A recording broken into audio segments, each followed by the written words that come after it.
Welcome back, everybody. We're going to install the BakBox now in the truck. We'll put it back in. I had removed it, as I mentioned before, so we'll put that back in. And it's pretty simple. Like 2 screws hold on to the bottom of the existing rail, and that's about it. So we'll get on that now.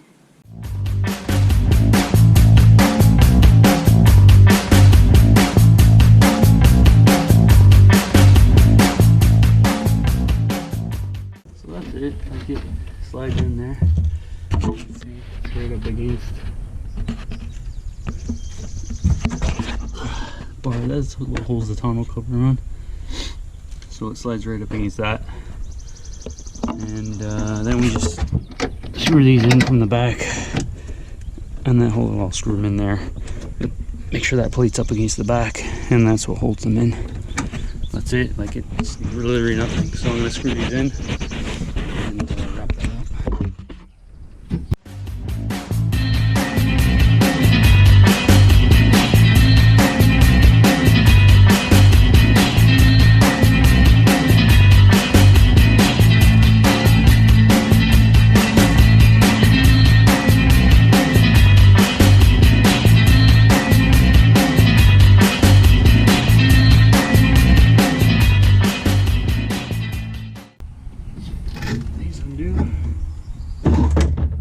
You're not using it, it just flips up. And that's it. If you want to use it, go back down, fill it up. And you're good to go.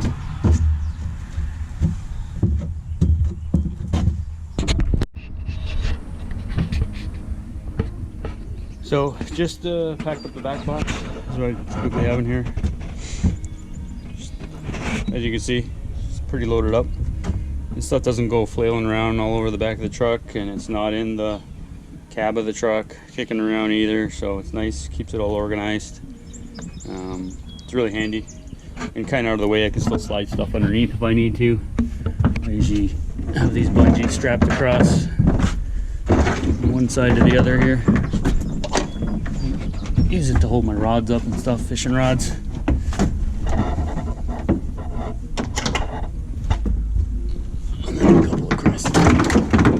Came off.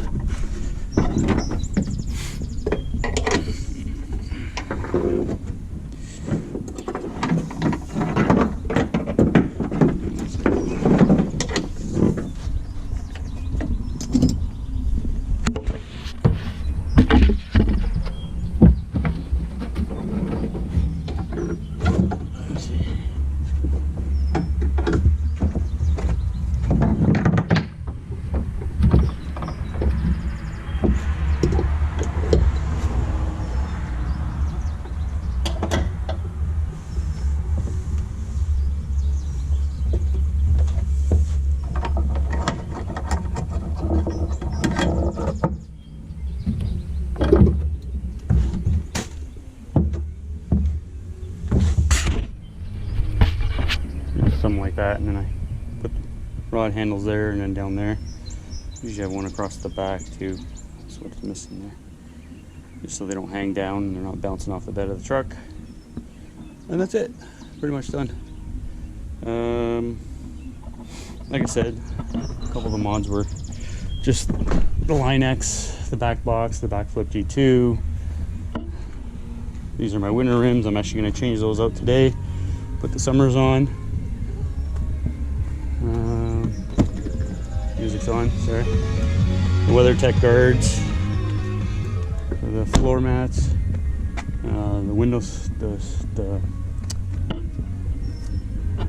drip guards, whatever you want to call them. I don't know, they are the guys there.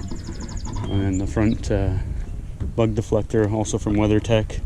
And then one of the big upgrades, oh, I blacked out the symbols too, that needs to be redone. The stone chips, I blacked out all the lettering on the truck. The other big upgrade was the, I don't know if you can see, RCI skids.